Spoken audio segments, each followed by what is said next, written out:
Raise virus के कारण Britain के अब तक आधे से ज़्यादा लोग ज़ॉम्बी में बदल गए हैं। आगे हम डोनाल्ड हैरिस और उसकी वाइफ को कुछ लोगों के साथ एक घर पर देखते हैं। वे लंदन के बाहरी इलाके पर होते हैं। वे घर के अंदर कम ही उजाले पर रह रहे होते हैं।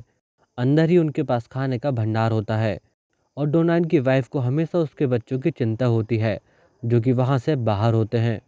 एक दिन सभी साथ बैठकर खाना खा रहे होते हैं। तभी उनके दरवाजे पर एक छोटा सा बच्चा हेल्प मांगने आ जाता है। बाकी सभी दरवाज़ा खोलने के लिए मना कर रहे होते हैं, लेकिन डॉन और उसकी वाइफ को उस पर दया आ जाती है और वे उस लड़के को अंदर ले लेते हैं। वह लड़का काफ़ी भूखा होता है और वे उसे खाना देते हैं और वह उन्हें बताता है कि वह सेंटफोर्ड से है, जो कि यहाँ से कुछ मील्स दूर है। उसके पीछे ढेर सारे ज़ॉम्बीज़ थे, जो कि उसका पीछा कर रहे थे और उसे डर के कारण यहाँ दौड़कर आना पड़ा। यह सुनते हुए एक लड़की खिड़की के किनारे ज़ॉम्बीज़ को देखने के लिए जाती है। तभी एक ज़ॉम्बी उस पर हमला कर देता है और वह इन्फेक्टेड हो जाती है और देखते ही देखते वे एक भारी संख्या पर उन पर हमला कर देते हैं। तो सभी लोग वहाँ से बचकर भागने लगते हैं और चारों ओर उथल-पुथल मच जाती है और एक के बाद एक सभी ज़ॉम्बीज़ के शिकार होने लगते हैं। उनसे भागते हुए डॉन और वह छोटा बच्चा और उसकी वाइफ एक रूम पहुँचते हैं। ज़ॉम्बी उन सभी के पीछे होते हैं। एलिस उससे हेल्प मांग रही होती है, लेकिन तब डॉन डर जाता है और वह डर के मारे उसकी फैमिली को छोड़ वहाँ से भाग निकलता है और एक बोट में बैठकर उस जगह से दूर भाग जाता है और वह एलिस को उसके सामने ज़ॉम्बी का शिकार होते हुए देखता है। आगे हम ब्रिटेन को क्वारंटीन होते हुए देखते हैं, लेकिन वायरस की तबाही अभी भी जारी होती है और लोग मरते हैं। 11 हफ्तों के बाद नाटो फोर्स वहां पर पहुंचती है और 18वें हफ्ते में मेनलैंड ब्रिटेन को इन्फेक्शन फ्री कर दिया जाता है। अब कहानी 28 हफ्तों के बाद की होती है। सार्जेंट डायल, जो कि डेल्टा फोर्स का एक स्नाइपर होता है, वह अपने साथियों के साथ पहरेदारी पर होता है। ब्रिगेडियर जनरल स्टोन अमेरिकी सेना का मुख्य होता है और वही यहाँ आने वाले लोगों की जांच करवा कर पूरे शहर को सुरक्षित रखता है। आगे यहाँ कुछ नए लोगों को लाया जाता है, जिसमें डॉन और एलिस के बच्चे टॉमी और एंडी शामिल होते हैं। यहाँ उनके मेडिकल टेस्ट के बाद उन्हें डिस्ट्रिक्ट 1 पर भेज दिया जाता है। वे सभी सेफ होते हैं और आगे चलकर वे अपने पिता डॉन से मिलते हैं। अपने बच्चों को देखकर वह काफ़ी खुश होता है और उसके बच्चे भी। मेनलैंड में सब कुछ सेना के नियंत्रण पर होता है, लेकिन वहाँ की चीफ मेडिकल ऑफिसर स्कारलेट को अभी भी चिंता सता रही होती है। वह उस वायरस के बारे में खोज कर रही होती है, लेकिन वह अभी भी सारी जानकारी जुटाने पर नाकाम होती है और इसी बात का उसे डर होता है कि कहीं वह वापस ना आ जाए, क्योंकि पिछले 6 महीने से यहाँ पर एक भी केस नहीं देखा गया था। स्कारलेट की इस चिंता का जवाब देते हुए स्टोन उससे कहता है, अगर वह वापस आता है तो वे उसे मार देंगे और यही उनका रेड कोड होता है। यहाँ डॉन अपने बच्चों से बात कर उन्हें यहाँ की सारी जानकारी दे रहा होता है। वह उन्हें बताता है कि यहाँ पर उसके पास एक नौकरी और खुद का घर भी है। वह उन दोनों के अपने पास बुलाता है और उस हादसे के बारे में उन्हें बता रहा होता है कि उस हादसे में वह उसकी माँ के साथ ही था और उसकी माँ शहर के बाहर रुके हुए थे, जहाँ पर ज़ॉम्बीज़ ने उन्हें घेर लिया था और डॉन ने एलिस को बचाने की काफ़ी कोशिश की थी, लेकिन वह उसे नहीं बचा पाया और इस तरह वह उनके बच्चों से झूठ बोलता है कि उसने एलिस को बचाने की कोशिश की थी। रातों के समय सेना चारों ओर पहरा दे रही होती है और वह सभी लोगों पर नज़र रखती है। तो दूसरी ओर एंडी को बुरे सपने परेशान कर रहे होते हैं, जिसमें कि वह अपनी माँ को देखा करता है। अगले दिन हम एंडी और टॉमी को देखते हैं। अगले दिन हम टॉम और एंडी को देखते हैं, जो कि सभी गार्ड से बचते हुए सिक्योरिटी एरिया के बाहर निकल जाते हैं और पूरे शहर में घूमने लगते हैं और ऐसा करते हुए उन दोनों को काफ़ी मज़ा आ रहा होता है। घूमते हुए दोनों अपने घर पहुंच जाते हैं, लेकिन डायल उन्हें देख लेता है और वह तुरंत अपने साथी को इन्फॉर्म करता है।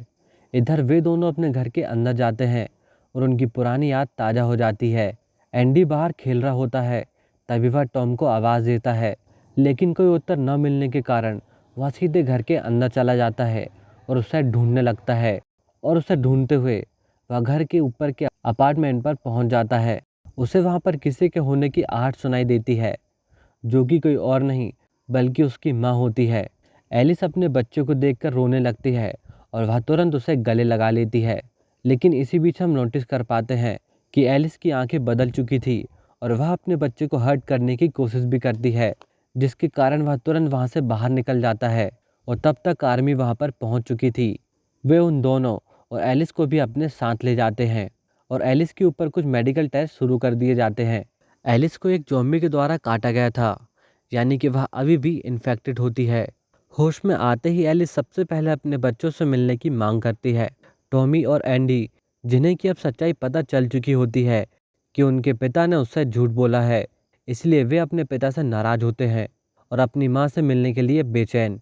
मेडिकल ऑफिसर स्कारलेट उसके ब्लड सैंपल की जांच कर रही होती है और वह पाती है कि वह इन्फेक्टेड है, लेकिन उसके इम्यून सिस्टम ने उसे अब तक बचा कर रखा है। लेकिन उसके ब्लड और सलाइवा में इन्फेक्शन मौजूद है। यहाँ पे स्कारलेट जनरल से कुछ समय मांगती है जिससे कि वह इस पर कुछ कर सके, लेकिन वे तुरंत मना कर देते हैं क्योंकि वह किसी भी तरह का कोई खतरा नहीं चाहते हैं। इस तरफ एलिस के बारे में पता चलते ही डॉन उससे मिलने पहुंचता है और वह एलिस के सामने जाकर अपने किए की माफ़ी मांगता है और वह इस बात से बिल्कुल भी अनजान होता है कि उसका खून और सलाइवा अभी भी इन्फेक्टेड है और वह उसे किस कर लेता है और कुछ ही सेकंड में वह इन्फेक्टेड हो जाता है और साथ ही बेहद ज़्यादा आक्रामक भी। और सबसे पहले वह एलिस की ही जान ले लेता है और वहाँ से बाहर निकलने लगता है और देखते ही देखते वह कुछ सोल्जर्स को भी इन्फेक्टेड कर देता है और वहाँ से बाहर की ओर भागने लगता है। जनरल को इस बात का पता चलते ही अलर्ट जारी कर चारों ओर लॉकडाउन लगवा देता है। टॉमी और एंडी जो कि एक रूम पर होते हैं, तभी अचानक वहाँ पर एक इन्फेक्टेड आ जाता है। तब स्कारलेट उन्हें बचाती है और वहाँ से बाहर लेकर जाने लगती है। सभी लोगों को वहाँ से एक सेफ एरिया ले जाया जा रहा होता है और बेहद ज़्यादा भीड़ हो गई होती है। तो वहीं स्कारलेट उन सभी बच्चों को साथ रख रही होती है ताकि वह उन सभी को सेफ रख सके। और इसी बीच एंडी उनसे अलग हो जाता है और टॉम और स्कारलेट एक तरफ हो जाती हैं। अलर्ट जारी करते ही वहाँ के सभी लोग घबरा जाते हैं और तभी लॉकडाउन के कारण लाइट ऑफ हो जाती है और आर्मी अपनी पोजीशन लिए तैयार होती है। तभी हम एक ज़ॉम्बी जो कि डॉन होता है, वह उस एरिया में अटैक कर देता है और देखते ही देखते वहाँ पर चीखें गूंजने लगती हैं और लोग इन्फेक्टेड होने लगते हैं और एंडी वहीं छिपा होता है। ज़ॉम्बी अटैक के कारण बाकी सभी लोग वहाँ से बाहर निकलने लगते हैं और तभी आर्मी को कहा जाता है कि वे सिर्फ इन्फेक्टेड को टारगेट करें और वे ऐसा ही करते हैं। लेकिन देखते ही देखते भीड़ बहुत ज़्यादा बढ़ जाती है और उन्हें टारगेट को समझने में प्रॉब्लम होने लगती है और वे अपना कंट्रोल खो देते हैं। तो वहीं स्कारलेट एंडी की तलाश में होती है।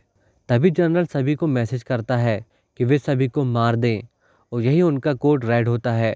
लेकिन इन्फेक्टेड की संख्या बहुत तेज़ी से बढ़ रही होती है और अब आर्मी भी उनके सामने बेबस हो जाती है और आर्मी खत्म होने की कगार पर होती है। एंडी हताश और परेशान होकर भटक रहा होता है। वहाँ उसके अलावा और भी लोग होते हैं और वह स्कारलेट और टॉमी से मिलता है। यहाँ पर सभी लोग काफ़ी डरे होते हैं क्योंकि उन्हें अच्छी तरीके से पता होता है कि आर्मी तब तक नहीं रोकेगी तब तक कि वह सभी को मार न दे। उन्हें यहाँ पर कुछ समझ नहीं आ रहा होता है कि अब आगे वे क्या करें। तभी हम डायल को देखते हैं जो कि उनके पास पहुँचता है और वह उनसे कहता है कि उनके पास कोई भी ऑप्शन नहीं है, लेकिन अगर वे उसकी बात मानते हैं तो शायद वे बच सकें। तो वहाँ पर मौजूद लोग ऐसा ही करते हैं और वे उसे फॉलो करने लगते हैं। इस समय डायल ने जनरल के ऑर्डर्स को अनफॉलो कर दिया होता है, इसलिए जब वे वहाँ से निकल रहे होते हैं तो उन पर भी फायरिंग की जाती है। उसका फ्रेंड उन्हें बताता है कि उन्हें जल्दी वहाँ से निकलना होगा क्योंकि कुछ देर में वहाँ एक बहुत बड़ा हमला होने वाला है। वह उन्हें जल्दी से पिकअप पॉइंट आने को कहता है। उन पर हो रही फायरिंग के कारण उनके कुछ साथी मारे जाते हैं और वे सिर्फ कुछ ही बचे होते हैं। कुछ समय के बाद वहाँ पर एयर स्ट्राइक होती है जिससे कि पूरा एरिया तबाह हो जाता है और वे लोग मुश्किल से सरवाइव कर पाते हैं। लेकिन खतरा अभी भी ख़त्म नहीं हुआ था क्योंकि ज़ॉम्बीज़ दूसरी ओर तेज़ी से आगे बढ़ रहे होते हैं और डायल भी अपने पिकअप पॉइंट की ओर आगे बढ़ रहा होता है और वे लोग धीरे धीरे वहाँ तक पहुँच जाते हैं और अपने साथी का वेट करने लगते हैं। स्कारलेट यहाँ घायल होती है और बाकी किसी को भी यहाँ पर कुछ समझ नहीं आ रहा होता है कि वे लोग आके क्या करेंगे। स्कारलेट डायल को बताती है कि एलिस का ब्लड बेहद ज़्यादा खास था और शायद वह उसकी हेल्प से वैक्सीन बना सकती थी, लेकिन वह मारी गई और अब वह उनके बच्चों को बचा रही है क्योंकि उनके साथ उम्मीदें भी कायम हैं। डायल का साथी फ्लिन वहाँ उन्हें लेने पहुँचता है, लेकिन तब तक ज़ॉम्बीज़ भी वहाँ पहुँच जाते हैं, इसलिए फ्लिन को वहाँ से भागना पड़ता है।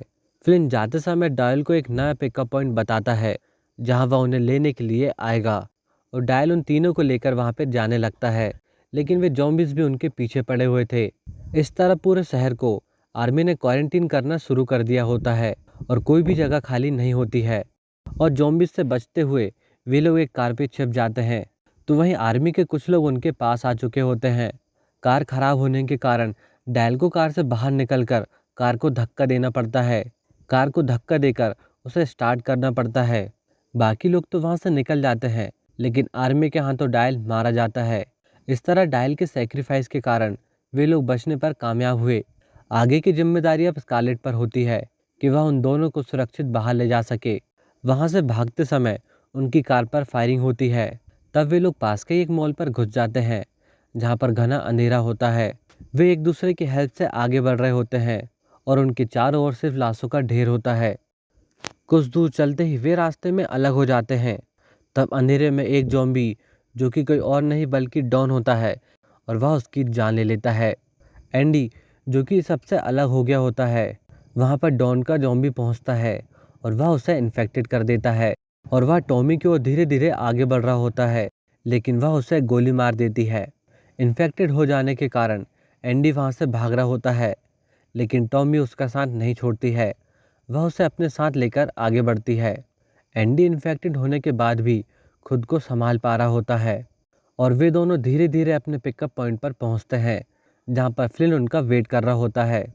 वहां पहुंचते ही फ्लिन उनसे पूछता है कि डायल कहां पर है, जिस पर टॉमी उन्हें बताती है कि सिर्फ वे लोग ही यहाँ तक पहुँच पाए।